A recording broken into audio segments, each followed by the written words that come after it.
Hello everyone welcome to disease learning.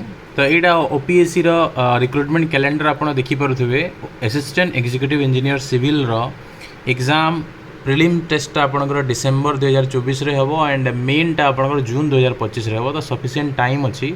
तो मुझे आम टीम सहित बहुत भलसे आपण मटेरियल प्रिपेयर पे लगी। तो टिके टाइम दिंतु आप बहुत सारा कॉल कर कि sir material as soon as possible available कराई दिंतु।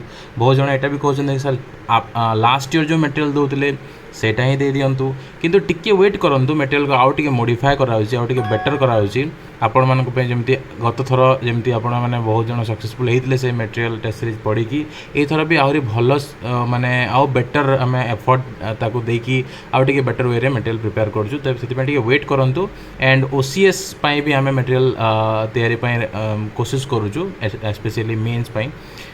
तो टिके वेट करूँ आपण गोटे बेस्ट मटेरियल आम as soon as possible ready करी आपको जनइबू है। एटलिस्ट आप मे माने 15 तारीख भितर आप मटेरियल डेफिनेटली पाइबे है विथ टेस्ट सीरीज वगैरह वगैरह आम सब रेडी जो जहाँ आप दरकार आपको स्टडी मटेरियल दरकार प्रिलिम्स एंड मेन्स आपन को दरकार मेनली आम मेन्स प्रोवाइड करूँ प्रिलिम्स भी मिल जाव आपन को मेन्स पे मेनली पूरा डिटेल मटेरियल प्रोवाइड कराव ऑनलाइन टेस्ट सीरीज प्रोवाइड कराव एंड गत थर भाया जदि इफ पॉसिबल आम पुणी थे पेनड्राइव कोर्स भी आपण प्रोवाइड करूँ। तो डेफिनेटली टिके खाली वेट करूँ आप पढ़ु था जहाँ भी सोर्सेस आप अच्छी बहुत कम प्राइस एंड कंसाइज नोट्स आम आपण रेडी करूँ। तो ये वीडियो ये देखा अपने नेक्स्ट वीडियो। धन्यवाद।